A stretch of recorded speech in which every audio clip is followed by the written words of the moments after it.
नमस्ते साथियों। उम्मीद है प्रारंभिक साक्षरता के बारे में आपकी समझ और बेहतर हुई है और साक्षरता में शामिल बुनियादी अवधारणाओं को आप सबने बेहतर समझा है। आइए अब इन्हीं अवधारणाओं का व्यवहारिक रूप और बेहतर समझें और उन अवधारणाओं पर आधारित कौशलों की और गहराई से समझ बनाएं। शुरू करते हैं डिकोडिंग से। तो आखिर डिकोडिंग क्या है? डिकोडिंग है अक्षर ध्वनि संबंधों के ज्ञान का प्रयोग करके किसी शब्द को प्रिंट से ध्वनि में बदलना, और इसमें शामिल है वर्ण या अक्षर को पहचानना और उन्हें जोड़कर एक साथ मिलाकर उच्चारित कर पाना, यानी ब्लेंडिंग।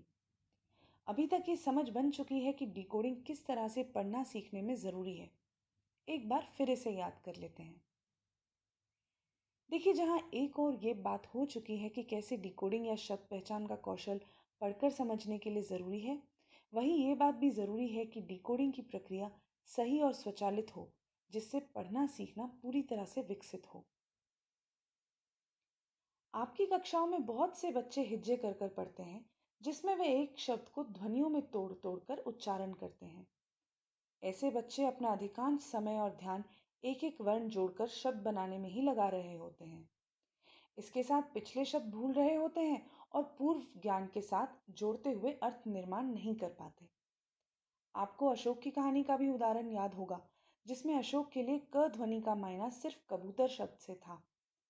बच्चे ऐसी स्थिति में कैसे पहुंचते हैं, जरा सोचिए। स्क्रीन पे दिख रहे प्रश्न का उत्तर दीजिए।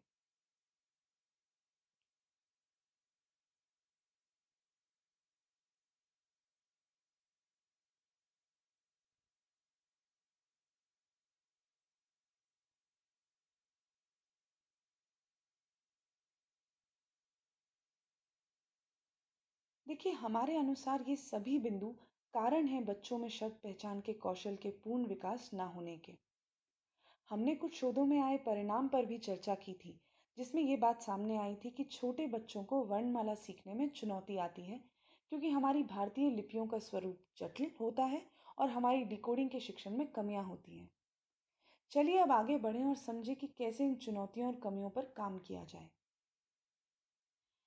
हमारे अनुसार डिकोडिंग का व्यवस्थित शिक्षण इन चुनौतियों को सुलझाने के लिए महत्वपूर्ण है। यहाँ व्यवस्थित से तात्पर्य है एक ऐसे शिक्षण की जिसमें शब्दों की सबसे छोटी इकाई और उसकी आकृति से लेकर पूरे शब्द पढ़ने तक का एक व्यवस्थित तरीका हो। इस तरीके में शामिल है शब्द पहचान के उपकौशलों का विकास। शब्द पहचान के दो महत्वपूर्ण उपकौशल हैं। पहला है वर्ण अक्षर को पहचानना, यानी उनकी आकृति और ध्वनि के बीच की जानकारी को समझना, और उसके बाद इन्हीं वर्ण और अक्षरों को जोड़कर उच्चारित कर पाना, यानी ब्लेंडिंग। इन दोनों पर कार्य करने से पहले दो अन्य बुनियादी कौशल, जो हैं ध्वनि चेतना और प्रिंट चेतना, पर भी कार्य जरूरी है।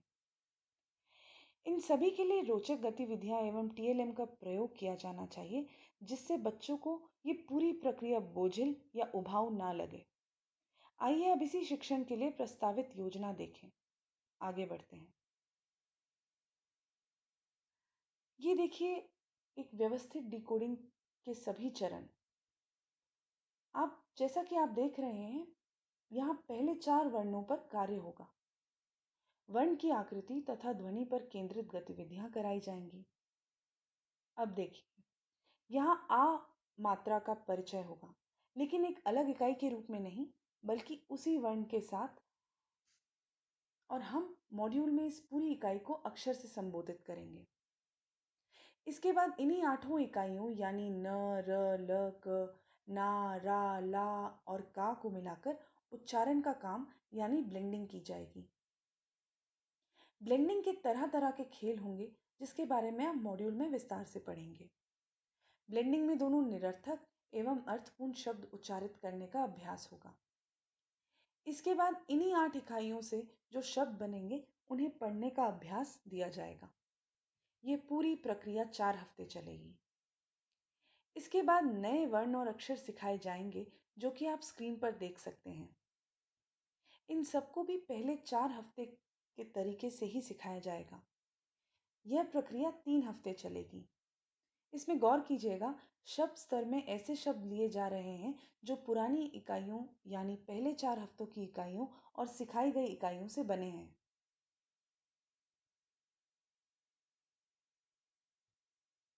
आइए आगे देखें। अब अगली 3 हफ्तों में ई की मात्रा सिखाई जाएगी, उन्हीं सब वर्णों के साथ जो सिखाए जा चुके हैं। और पढ़ने के लिए उन्हीं शब्दों को काम में लिया जाएगा जो अभी तक के 10 वर्णों और 20 अक्षरों से बने हैं। यह प्रक्रिया भी 3 हफ्ते चलेगी। इन सभी चरणों में पुनरावृत्ति के लिए भी समय निर्धारित है। आइए अब इन्हीं चरणों में उपयोग में ली जाने वाली टीएलएम और गतिविधियां देखें। ये देखिए, यहाँ वर्ण अक्षरों के अभ्यास के लिए कार्ड के खेल और ग्रिड के खेल खिलवाए जाएंगे। आगे देखें। यहाँ ब्लेंडिंग यानी शब्द जोड़कर उच्चारित करने के खेल खेले जाएंगे। इसमें बच्चे पासों की मदद से ब्लेंडिंग का अभ्यास कर सकते हैं और साथ ही शब्द पहिया भी काम में लिया जा सकता है। शुरुआत में ब्लेंडिंग के अभ्यास मौखिक रूप से होने चाहिए, जिसमें निरर्थक और अर्थपूर्ण शब्द शामिल हों, और ऐसे खेल समूह में करवाने का बहुत फायदा है। आगे देखिए।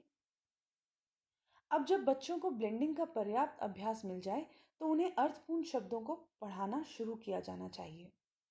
ये शब्द उन्हीं वर्णों और मात्राओं के हों जो बच्चे सीख गए हों। इसके अभ्यास के लिए शब्द पासे, कैलेंडर, शब्द दीवार काम में लेने जाने चाहिए। आइए आगे बढ़ें। अब बारी आती है डिकोडेबल पाठ की, जो अलग अलग शब्दों को पढ़ने और रोचक बाल साहित्य को पढ़ने के बीच का एक महत्वपूर्ण चरण है। ये पाठ कुछ वाक्यों या कुछ अनुच्छेदों के रूप में होता है और उन वर्ण और अक्षरों से बनता है जो सिखाए जा चुके हैं। ऐसे पाठ से बच्चे पढ़ने में सक्षम महसूस करते हैं और साथ ही वे ध्वनि चिन्ह संबंध बनाने के अभ्यास से उन्हें वास्तव में सरल कहानी पढ़ पाने में मदद मिल रही होती है। ऐसे पाठ सहायक हैं जब बच्चे डिकोडिंग सीख रहे हैं। तो ये सब थे व्यवस्थित डिकोडिंग की प्रक्रिया के चरण एवं गतिविधियां। इनको आप विस्तार से इस मॉड्यूल में पढ़ेंगे। अंत में कुछ ज़रूरी बातें। पहली बात यह कि शुरुआत में प्रथम भाषा के शब्द ही लिए जाने चाहिए। ऐसे शब्द ध्वनि चेतना और ब्लेंडिंग की गतिविधियों में काम में ज़रूर लें। दूसरी बात यह कि जैसे अभी इन स्लाइडों में आपने देखा, डिकोडिंग का कौशल सिखाने में बच्चों के लिए बहुत सारी उपयोगी सामग्री होनी ज़रूरी है, जिससे उन्हें ये प्रक्रिया उबाऊ ना लगे। तीसरी बात ये कि सतत आकलन के साथ ज़रूरत है पुनर्बलन युक्त अभ्यास की, जिससे बच्चों को उनके ज़रूरत अनुसार मदद मिल सके। आखिर यही बुनियादी कौशल का अभाव तो अशोक जैसे कई बच्चों की स्थिति का कारण है। चौथी बात यह कि ये शिक्षण प्रतिदिन लगभग 20 मिनट तक चले, जिसके साथ साथ मौखिक भाषा विकास की गतिविधियां एवं पठन लिखन भी चले। तभी तो संतुलित पद्धति का लाभ उठा सकेंगे बच्चे। उम्मीद है इस वीडियो में आपको डिकोडिंग जैसे बुनियादी कौशल समझने में मदद मिली होगी। धन्यवाद।